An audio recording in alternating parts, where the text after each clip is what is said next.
Bonjour à vous cinéphiles, bienvenue sur la chaîne Filmstrip, sur laquelle je m'affaire à découvrir pour vous la liste des 152 chefs-d'œuvre de la firme Mediafilm.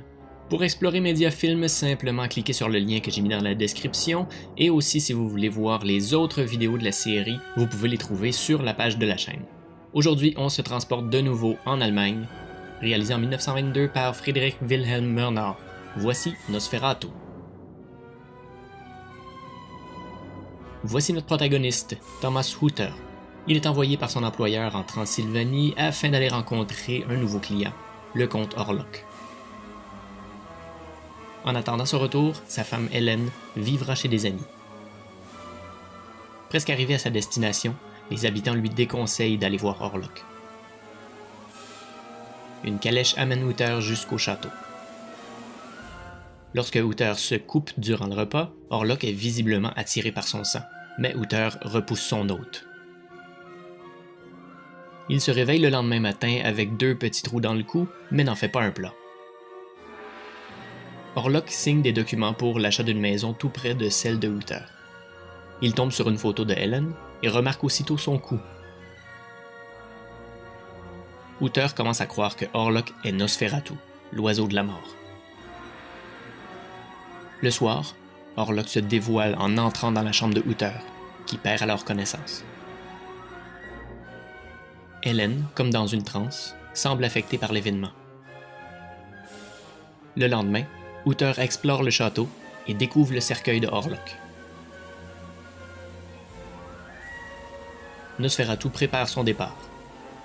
Puis Hutter perd connaissance en sautant par la fenêtre. Il se réveille à l'hôpital. Pendant qu'il se dépêche de retourner en Allemagne, sur le bateau, quelqu'un ouvre un des cercueils. Une foule de rats en sortent et l'équipage tombe rapidement et gravement malade. Bientôt, il ne reste plus que 2 survivants. L'un d'eux décide de détruire les cercueils, mais Orlok ne les laisse pas faire. Arrivé au village, il emménage dans sa nouvelle maison. Le lendemain, pensant que l'équipage a été décimé par la peste, les villageois craignent une éventuelle épidémie. Plusieurs décès ont lieu, tout le monde est effrayé par la maladie. Pendant ce temps, Orlok observe Hélène lorsqu'elle dort. Parce qu'elle est pure de cœur, Hélène pense pouvoir distraire le vampire. Elle lui ouvre sa fenêtre et s'évanouit. Hutter, de retour, la réveille puis va chercher de l'aide. Pendant ce temps, Orlok monte à sa chambre. Étant si concentré sur le sang d'Hélène, il ne se rend pas compte que le jour se lève. La lumière du soleil le fait aussitôt disparaître. Hélène, trop vidée de son sang, meurt dans les bras de Hutter. Nosferatu n'est plus, son château vide rappelle son règne.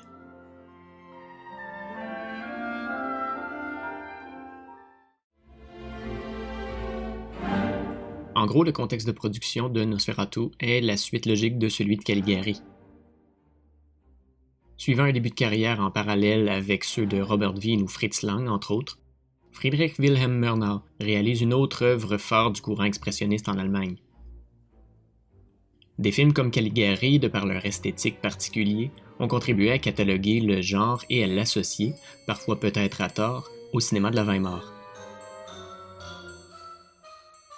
Le fait que l'expressionnisme rimait désormais avec le cinéma allemand a probablement aidé à populariser le courant. L'expressionnisme n'était pas le seul genre produit à ce moment-là, mais ce fut certainement le plus influent. La qualité et la renommée de films comme Caligari ou Madame du Barry de Ernst Lubitsch et l'idée de cinéma stylisé ont d'ailleurs aidé à faire lever à travers le monde les boycotts sur les films allemands. En 1922, le courant était donc bien connu à l'international. Nosferatu a eu aucune difficulté à se faire une place. Alors que la majorité du cinéma de la Weimar est inspirée du folklore ou de la littérature allemande, accentuant l'idée d'un nationalisme culturel, le scénariste Henrik Galeen a trouvé une œuvre à son image dans le roman anglais Dracula. Par contre, il se heurte aux droits d'auteur que la compagnie n'a pu obtenir. Il décide donc simplement de changer le titre ainsi que quelques éléments de l'intrigue.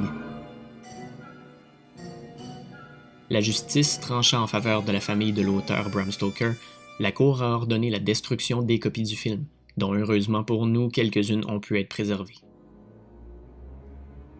Nosferatu a eu la chance de sortir avant la fin de l'âge d'or du mouvement dans lequel il s'inscrit. La dépréciation du Deutschmark était favorable aux exportations. Avec sa renommée, le cinéma allemand s'assurait d'une exportation dans un bon marché et donc des revenus extraordinaires provenant de l'étranger, ce qui bénéficiait automatiquement au reste des productions. Écrit par Henrik Galeen, scénariste et co-réalisateur du Golem, autre récit merveilleux dont on peut voir des similitudes, Nosferatu est devenu un des icônes du cinéma d'horreur.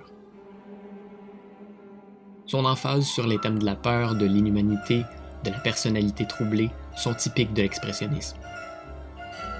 L'esthétique l'est tout autant. Contrairement aux autres productions du mouvement, Nosferatu est tourné hors des studios et sans grands excès de décors fabriqués ou de maquillage outrancier. À part peut-être pour Nosferatu lui-même. Le fait que le monde lui-même apparaisse relativement réaliste contribue à accentuer l'horreur lorsque le monstre est finalement introduit. Pour comparer avec le cabinet du Dr Caligari, c'est ici le vampire qui chamboule la stabilité du monde et non une vision subjective troublée qui n'a d'effet que sur un seul personnage ou presque. Le vampire est une menace pour tous. Le montage est particulier. On insère souvent des plans de nature, suggérant une espèce de force omniprésente étrange, ou encore apportant une symbolique servant l'intrigue.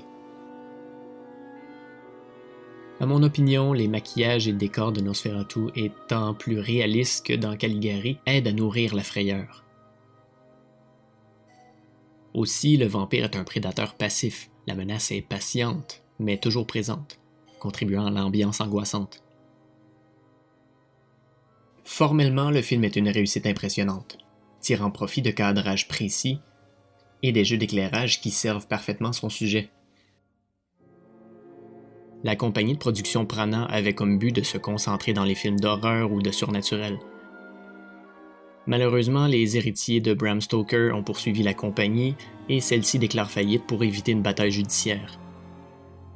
Nosferatu sera leur seule production.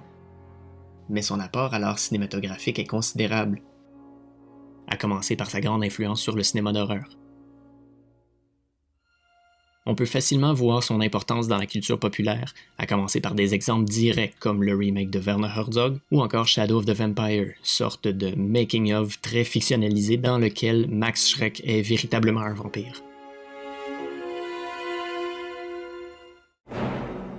Voilà, c'est tout pour aujourd'hui. Merci beaucoup, j'espère que vous avez aimé. N'hésitez pas à écrire vos commentaires dans la section en dessous. Cliquez sur le bouton en bas si vous avez aimé la vidéo. Inscrivez-vous à la chaîne pour être avisé chaque fois que j'en ai une nouvelle. Ou vous pouvez aussi suivre la page Facebook dont le lien est dans la description. Je vous reviens pour le 8e titre sur la liste de chefs-d'œuvre de Mediafilm, dont le lien est aussi dans la description. Aimez, abonnez-vous et partagez. C'était René pour Filmstrip. Pour notre prochain film, nous serons de retour aux États-Unis, réalisé en 1924 par Erich von Stroheim. On découvrira Les Rapaces, Greed.